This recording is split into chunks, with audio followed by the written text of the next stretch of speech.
Alright guys, I got a package from Krazy45cat. Jerry's a real good guy, and he's wanted to send me over something for my Glock 43. And he told me what he was going to send, and I said, man, I have never gotten anything like this from anybody that I know on YouTube. So man, that's just awesome. Jerry's a real good guy, and he definitely you have a package coming back your way here next week, Jerry, of token of my thanks, something really nice too. So anyway, Jerry sent the package. I've already cut it here. I just got to kind of make a quick video here. Okay, we got a note there and some stuff down the side. Okay, let me see if I can read the note here first. Okay. Basically, it just says, hey Paul, sending you the big dot sights for your G43. I know you like them a lot. I don't feel comfortable shooting with them. My gift to you, Jerry. Awesome, man. He put these on his gun. He had them for like a week, and he went and shot one time at the range, and he decided that they just weren't for him. That's why we have variety. That's why we have different things on the market, because not every piece of equipment is for every individual person. Okay, so he sent me the tool there, it looks like, to put it on. I've got the old package of another big dot sight set where I've got the Loctite and all that good stuff too. Okay, so here's the front, and man, I can't tell this has ever even been installed. Wow, if you look on there. Come on, focus, please. Okay, there we go. Yeah. So there's the front. And let me see if there's another piece in here. There should be. And we do.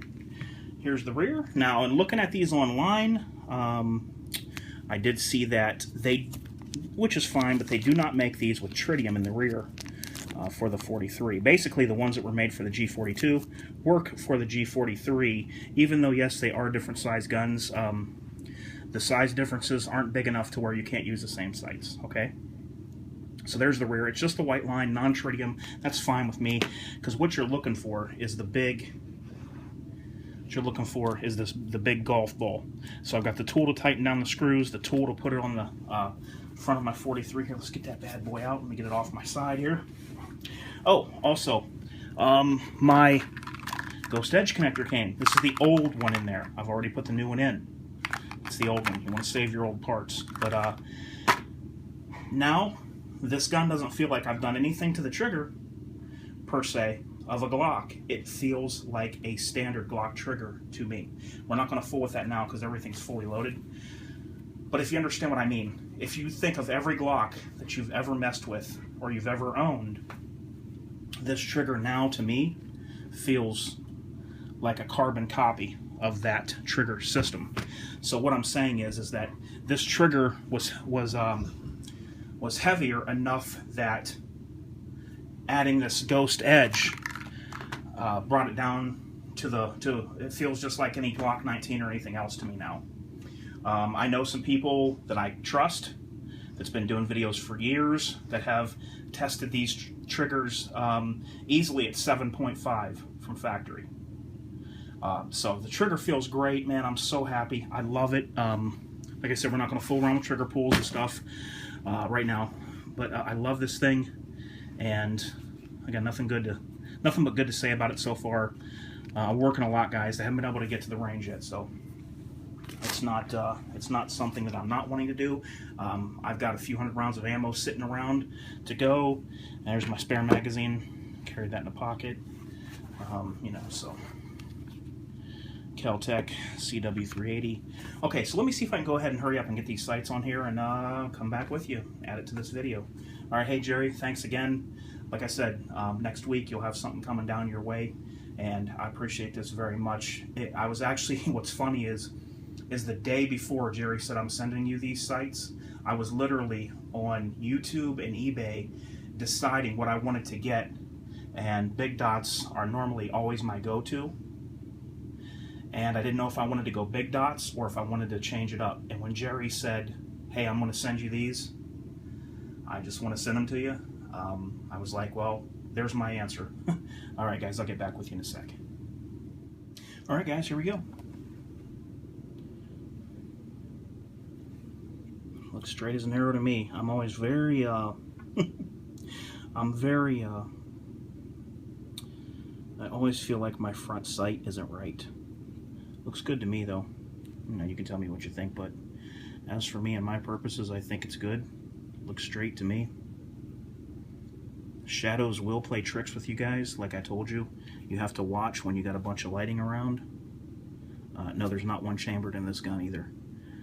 But you do have to watch for shadowing for that rear sight. Now, what you want to look at is the center of that dot, which is the green, and it's naturally laying right on there.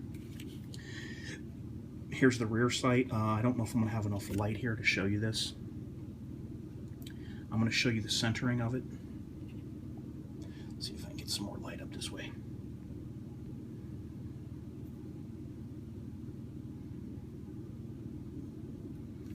I wish these iPhones had a better mechanism to autofocus.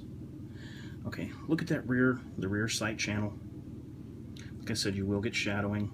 And what you want to look at, one of the things you want to look at is this line right here. That upper line before the rounding. And you want to compare that to the shoulders of that rear sight, okay? So you see how the lighting is different when I turn it this way? But if you look at this, the square, the straight edge right down to the top of my fingernail before it rounds over, I got that lined up perfectly with the little ears that go up on that sight. So you might not be able to see it perfectly through there, but in person you can, and there's what we're looking at right there.